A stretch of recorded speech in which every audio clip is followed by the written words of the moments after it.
daughter coming, I think pretty soon. So congrats on. Hope everything goes well with that. But wanted to ask, just I know you had interest from other teams, offers from other teams. What was it about the Orioles specifically, maybe about their pitch that kind of convinced you that Baltimore was where you wanted to be in 2023?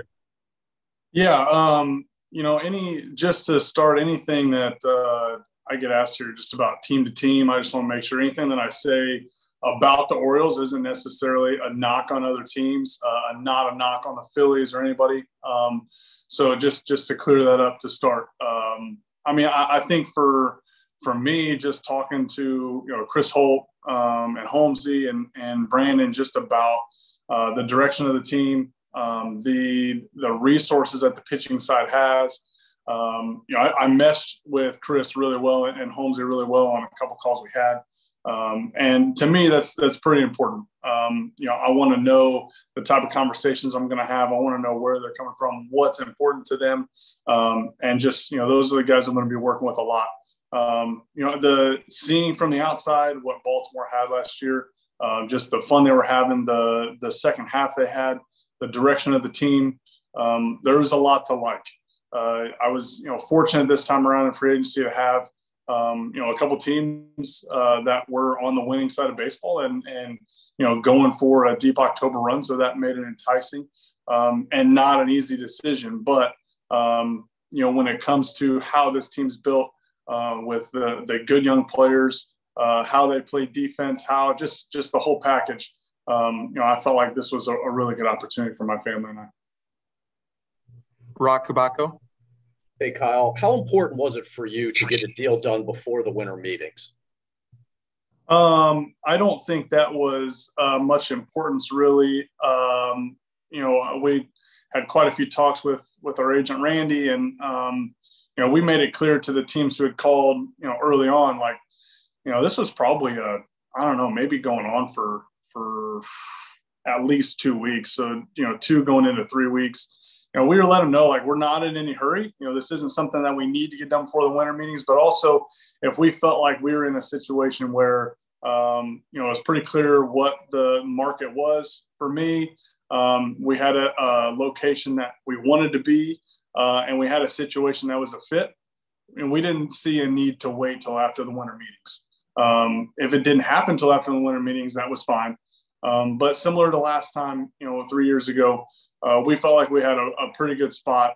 We had, an offer that we thought was more than fair and a situation that was going to be really good for my family. So we thought the time was right. And the tricky part about, some of this is you just never know when, teams need to pivot and go to other players. They can't wait on any given player for, as long as that player wants. So in this situation, we thought Baltimore was a great fit. And, we wanted to make sure that we didn't take a chance, a week later, and then that fit wasn't a possibility. Nathan Ruiz, Baltimore Sun. Hey, Kyle. When we spoke with Mike Elias about you, he mentioned that you experienced some bad luck last year. I guess, how do you kind of evaluate that? And along those lines, how do you feel like the Orioles can make you better next year? Yeah, I think at the end of the season, periodically through the year, you probably take inventory of, quote, luck or, unfortunate instances. And I don't think any of that is necessarily, I don't want it to sound like an indictment on any teammates, obviously. But I think, when I look back and you see, okay, there's certain starts here, certain starts there that, 1 or 2 plays makes a big difference. I think bad luck is a part of baseball, right? Whether it's a 65-mile-an-hour looping line drive that drops in or a wind-aided homer, all those things happen. And some of them are your fault. Some of them are not your fault. I think that's just one thing about baseball that makes it, and I guess sports, it's not just baseball, but it makes sports pretty unique. I think there are things about Baltimore that give me a chance to take a step forward. I think the approach, I loved Caleb and Kaplan and Lundy there with Philly, the pitching staff that they had and the coaching staff they had helped me out a lot. I think there's obviously a draw to, Chris and Holmesy and what they've done with some pitchers similar to myself with just a little different approach and being able to work on things. And I think, there's a defensive setup here. You have a Gold Glove third baseman and a Gold Glove finalist at shortstop. And that's obviously appealing when I'm facing right-handed hitters, hopefully throwing a lot of sinkers in and getting a couple of two hoppers that way. So, I think, all of those things, hopefully, mixed in with a deeper left field wall, hopefully that allows me to take advantage of some of those things. Jake Real, MLB.com. Hey, Kyle, the Orioles have a lot of young pitchers on their staff. How much are you looking forward to working with those guys and maybe just sharing some of your knowledge and experience that you have from throughout your career? Yeah. I looked at the roster the other day. I think I'm the only person born before 1992 and maybe the only person with more than 5 or 6 years service time. So it's an opportunity that, I don't necessarily hunt out the opportunities or pick a spot just so that you can go work with people, right? Like, my job is to go get out. So my job is to be the best pitcher I can be. But I was really fortunate as a young guy to have a guy like Mike Pelfrey, Kevin Correa, Phil Hughes, and I could just keep naming starters that took me under their wing and helped me with direction on and off the field. So I think it's something that, if when the opportunity arises, because I'm sure it will, when the opportunity arises, I look forward to hopefully helping guys in any way I can. I love watching bullpens. I love watching guys throw and just soaking up information, kind of digging into people's brains and how they're trying to get better and what they're trying to accomplish in the bullpen today. And just watching, I think that's how you can really absorb information and learn a lot about guys. So, I look forward to those opportunities and, whatever questions come my way, whatever capacity I'm needed, I'm excited to do it. Rich Dubroff, BaltimoreBaseball.com. Hey, Kyle, first of all, you and I have a lot in common. I'm one of the few writers who was born before 1992. So, anyway, going back to Jake's question, Jordan Lyles, who you pitched with in Texas, was mentioned by a lot of the pitchers as somebody who made an impact and how they felt that they couldn't have done as well as they had. Don't you think that your sort of mentoring is needed rather than, that it's almost mandatory rather than voluntary? Yeah, Jordo, he was one of the calls I made, when I heard from Baltimore and after the first conversation I had with the front office, because he's somebody that I got to know pretty well there in Texas. I valued his opinion. I valued his friendship. And he only had glowing things to say about Baltimore. And that was one of the reasons why I think I felt so comfortable making the decision. But I think, just hearing, how he talked about the approach of why he thought he got better, to me was very interesting. And without going into it, because I don't want to speak for him too much, but that was appealing. That was really cool to hear him, give credit where he thought credit was due. Talk about the makeup of the team. Talk about even things like pitching to Rutschman. Just the things that stood out to him. I look forward to hopefully being an extension of Jordo, because I feel like we're fairly similar when it comes to how we approach people. I definitely talk more than he does. So hopefully the guys don't get too bugged by that, because you got to pull some words out of Jordo every now and then. But, his glowing review of Baltimore and the staff and the people definitely resounded with me. Steve Molesky, MASN Sport. Kyle, looked like late in the year, the K rate really spiked up for you, even if results were a little mixed at times. Did you find something there you liked with swing and miss, something that could carry into next year? Yeah, so probably sometime in August, I found a little bit of just a feeling in my delivery that I feel like was the lead to the velocity uptick in the month of September.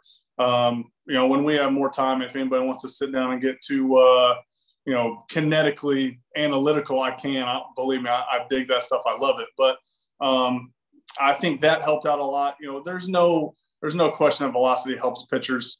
So anytime if I can go from averaging 92 to averaging 93, I think it's a big deal.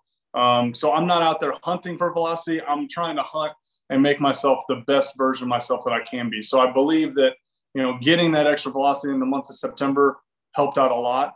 I also did something that early in the year I probably would have told you that was crazy, but I tweaked my slider and turned it into a pitch that moved more horizontally to the left and actually went down less. So, you guys have probably heard the term a sweeper slider.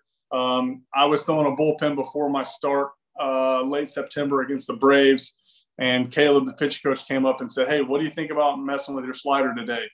Once again, that's been my best pitch my whole career. So it was a little interesting conversation.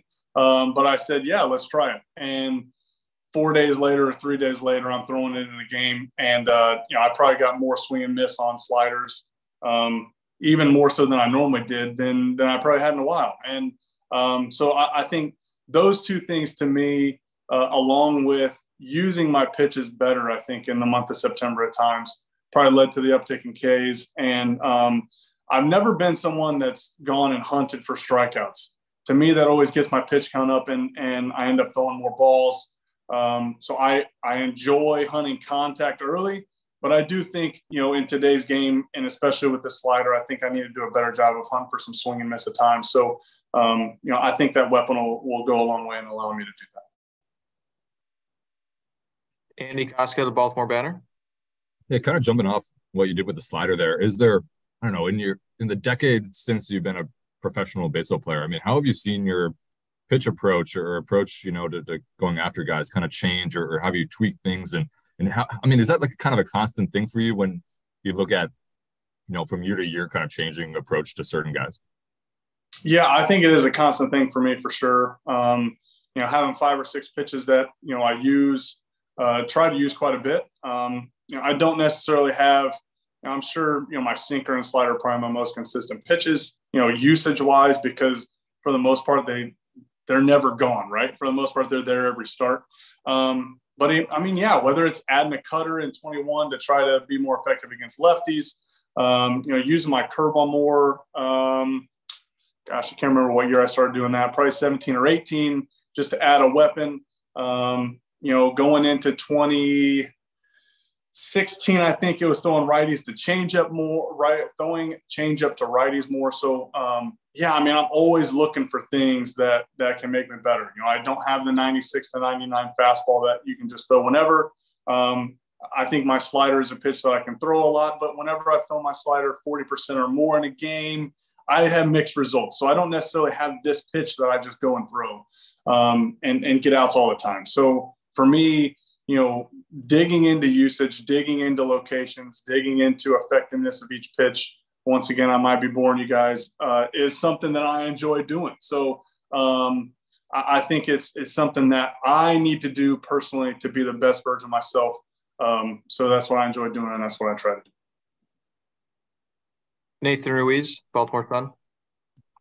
You mentioned the left field wall. You mentioned working with Adley. How big of factors were those two things in your decision, and how big of a part of the Orioles pitch were they? I think both of them were definitely a part of the pitch. The more I heard about Adley, obviously the more great things I heard. The other guy I talked to was Robinson Chirinos, a good friend from Texas, and another guy that only had good things to say about that group. So the wall, obviously, I have always enjoyed playing in Baltimore. It's one of my favorite road parks. I think it's a sneaky city to go to. I love, restaurants in Little Italy. I mean, it's just, there's a lot to love about Baltimore. We opened up there with Minnesota in 2014. One of the more fun starts I've had.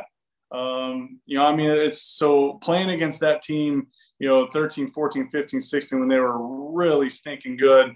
And, that stadium was just electric to play in. So a lot of cool memories for me, playing there. And so, that had something to do with it. So who knows what I'm going to think of the stadium. I've seen it on TV. Obviously, I enjoy seeing the short wall sitting in the dugout as a player, not as much as a pitcher. But, it's something that everybody gets used to. So I've heard, people aesthetically say what they want. But, as a pitcher, I think when you see how many less home runs you would give up if you pitched all your games in Baltimore, that's a pretty good feeling. Noah Trister, AP. Hey, I had the same question as Nathan, actually. So, but welcome to Baltimore, Kyle. Thank you. Appreciate it.